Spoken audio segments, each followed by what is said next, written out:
Tipu. Ya, hampir saja ya, benar seperti Zorif katakan. Jadi penyu ini masuk ke vertebrata. Nanti kita bisa lihat ya ke X-ray-nya dari penyu. Nah, jadi penyu itu dia memiliki tulang belakang, tapi juga memiliki tulang luar untuk melindungi tubuhnya di dalam ya. Jadi kayak rumahnya itu. Coba kita lihat X-ray dari penyu ya. X-ray penyu, X-ray penyu.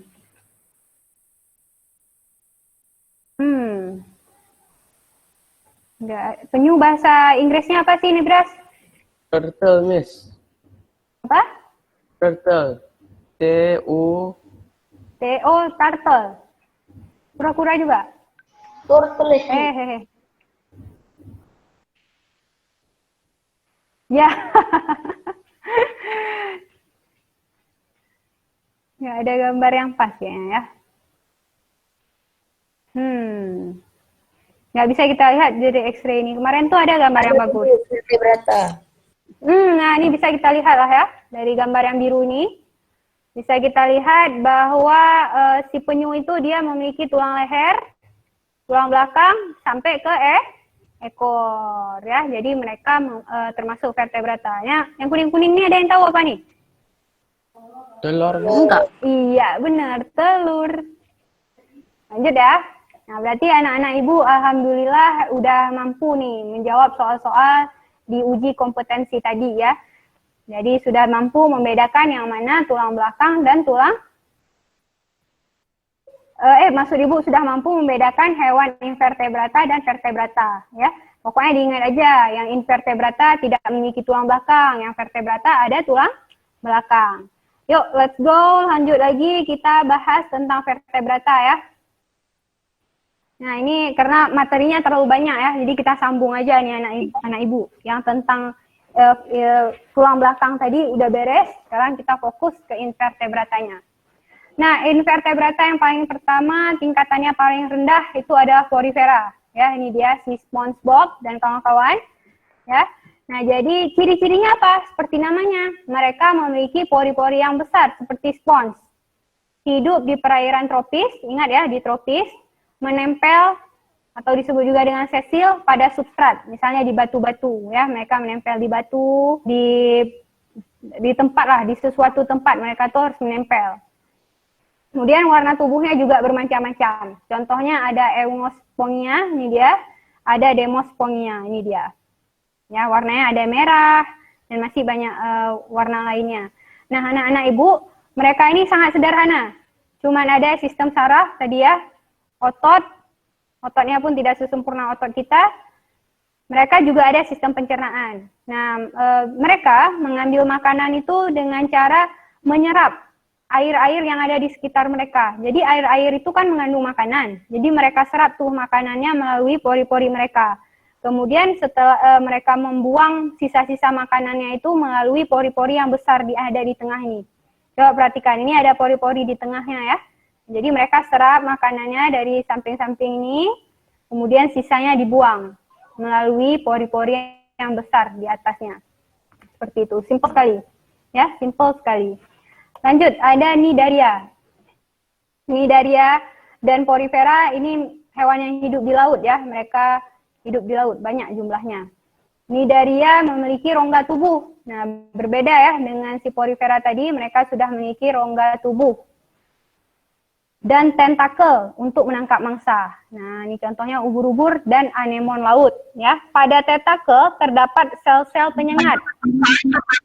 Sel-sel penyengat ini membuat si mangsanya atau makanan dia itu menempel pada tentakel sehingga mereka bisa mengkonsumsi mangsa-mangsa mereka tadi.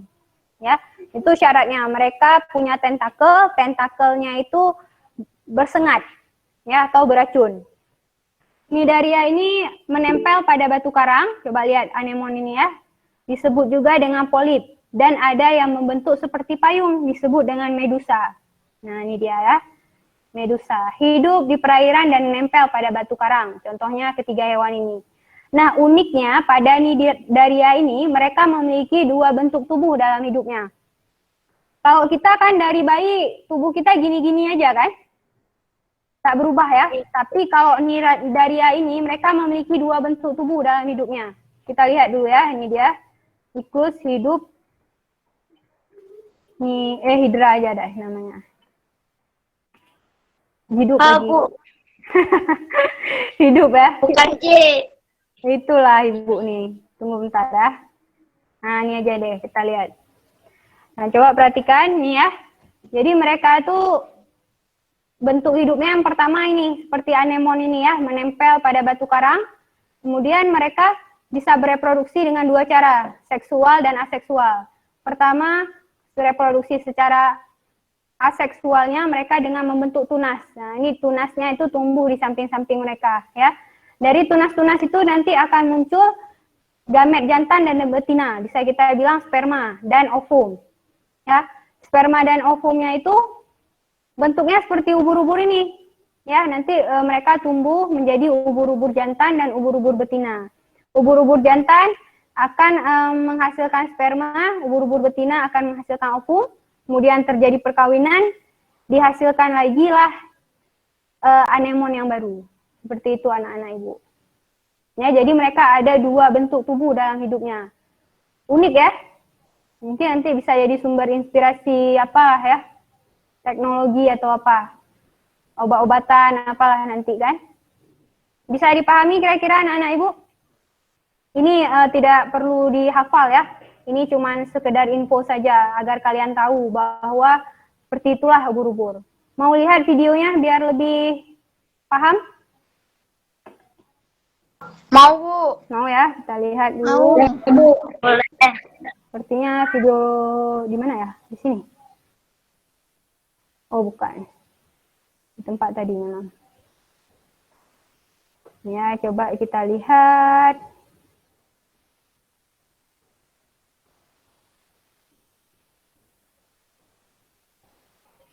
Nih anak-anak ibu. Kita percepat aja. Ini planaria. Cacing pipih. Wow, di mana ya ibu simpan videonya? Bu, suaranya nggak ada. Iya, suaranya memang nggak ada. Nah, nanti ibu yang kasih tahu aja. Nah, ini dia. Ya, coba kalian lihat ya, kita percepat aja. Nah, anemon atau ini salah satu contoh anemon ya, namanya hidra. Kecil kali, dia banyak di terumbu karang. Mungkin kita selama ini waktu berenang-berenang, nggak sadar ada dia ya. Nah, ini dia, coba lihat, mereka memiliki tentakel yang menyengat. Tapi kita nggak akan disakiti sih sama mereka, makanannya aja. Jumlahnya banyak sekali. Dan kita jarang menyadari ada dia ya. Mereka terus tumbuh, membentuk tunas. Percepat aja ya. Nah, nih, mereka akan menghasilkan ubur-ubur. Ya.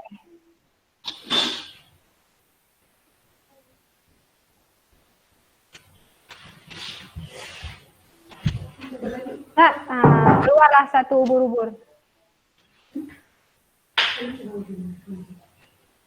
Nah, ubur-ubur ada yang jantan, ada yang betina ya.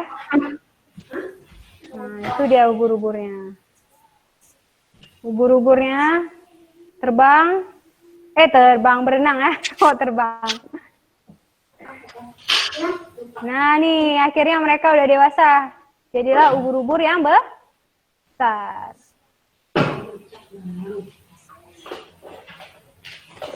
Berenang bersama teman-temannya. Biasanya mereka hidup berkelompok ya, berkoloni. Nah, seperti itu anak-anak ibu. Videonya kita percepat aja ya, karena waktu kita udah mau habis. Oke. Nah, karena waktu kita mau habis, mungkin cuma 2 kelas saja yang bisa kita pelajari ya anak-anak ibu. Padahal masih banyak nih yang lain-lain, tapi kita tunggu aja. Apa?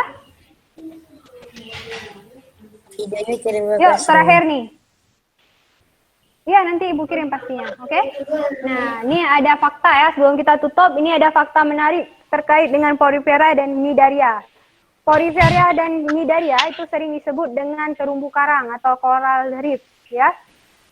Mereka sering disebut, disangka sama orang, mereka itu hanya batu biasa. Ya, batu-batu yang ada di dalam laut. Padahal tidak, mereka adalah makhluk hidup.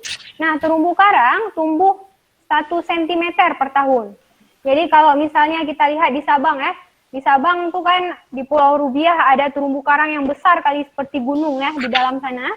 Siapa yang pernah tengok? Ibu udah pernah ya? Mungkin yang lain juga pernah. Jadi sana ada terumbu karang yang besar kali, udah kayak bukit ya. Kita bayangin aja kalau terumbu karang ini dia hidupnya tumbuhnya itu 1 cm per tahun, berarti berapa tahun dibutuhkan untuk membuat terumbu karang yang indah dan seraksasa itu? Pasti butuh ribuan tahun atau bahkan miliaran tahun ya untuk membentuk terumbu karang tersebut. Nah, terumbu karang merupakan ekosistem yang sangat besar, lebih dari hutan tropis. Selama ini kita kenal di hutan tropis itulah yang paling banyak makhluk hidup, padahal no. Yang paling banyak makhluk hidup, ada sekitar 2 juta makhluk hidup di terumbu karang. Nah, terumbu karang menghasilkan oksigen, menghasilkan makanan, dan tempat tinggal bagi banyak makhluk yang hidup di air. Nah, anak ibu. Nah, terumbu karang ini, tapi mereka juga punya kelemahan ya. Mereka sensitif terhadap polusi dan pemanasan global. Ini contoh terumbu karang yang sudah mati, warnanya menjadi putih, disebut juga dengan bleaching, ya. Nah, jadi kalau kalian misalnya ke lampu, kalian lihat ada kerang-kerang yang udah putih, itu udah berarti sudah mati. Tapi kalau yang masih berwarna licin, ya, itu masih hidup. Itu masih hidup. Berarti kalian lempar aja lagi ke laut, nanti insya Allah dia akan tumbuh lagi, ya. Nah, peran terakhirnya itu adalah mencegah tsunami ataupun ombak besar. Nah, jadi banyak sekali manfaat yang diberikan oleh terumbu karang ini. Dia diam-diam hidup di dalam laut sana, ya kita tanpa sadari, padahal banyak sekali manfaat yang dia berikan kepada kita. Tapi sayangnya orang-orang banyak tidak mengetahui hal ini ya, sehingga mereka semena-mena. Ketika menangkap hewan, mereka bom tuh terumbu karangnya, sehingga terumbu karang menjadi mati dan rusak. Padahal kalau mereka bom itu, ikan-ikan yang mereka sukai nanti nggak ada lagi, ya. Nah, jadi seperti itulah anak-anak ibu ya, kita perlu ilmu agar kita bisa menyelamatkan lingkungan ini. Yang mana itu kembali lagi manfaatnya adalah untuk kita. Nah, anak-anak ibu, demikianlah pembelajaran kita hari ini anak-anak. Mungkin sebelum ibu tutup dan menarik kesimpulan, ada yang ingin bertanya? Tidak ada? Tidak ada, nak. Tidak ada. Kita udah jawab sama-sama tadi uji kompetensinya. Ada pertanyaan lain? Tidak ada ya? Di classroom, Bu. Hah? Di classroom ada soal lain? Nggak ada. Oke, nggak ada pertanyaan berarti, nak ya? Oke, nanti minggu depan kita... ada soal? Nggak ada latihan. Latihannya udah tadi, ya. Latihannya sudah kita jawab bersama tadi ya. Nah, oke, anak-anak ibu, berarti di sini dapat kita ketahui ya bahwa kenapa suatu makhluk hidup itu disebut dengan hewan. Dia harus punya ciri-ciri. Ciri-ciri utamanya tadi, dia harus memiliki protein kolagen, sistem saraf, otot, dan sistem pencernaan. Ya. Kemudian kalau secara garis besar ya, mereka dibagi atas 2 kelompok, yaitu kelompok avertebrata atau tidak memiliki tulang belakang, dan juga vertebrata, yaitu hewan yang memiliki tulang belakang. Nah, jadi demikian anak-anak ibu perjumpaan kita kali ini untuk materi kita hari ini, ya. Kita akhiri, yuk kita baca doa penutup majelis. Subhanaka Allahumma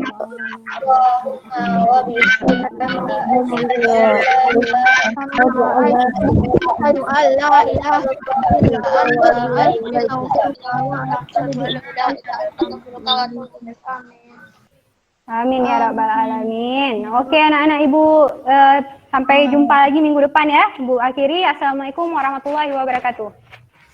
Waalaikumsalam warahmatullahi wabarakatuh. Oke, ketemu lagi minggu depan. Ya, Bu. Ya, Bu. Siapnya pelajaran apa? PKN. Tapi di classroom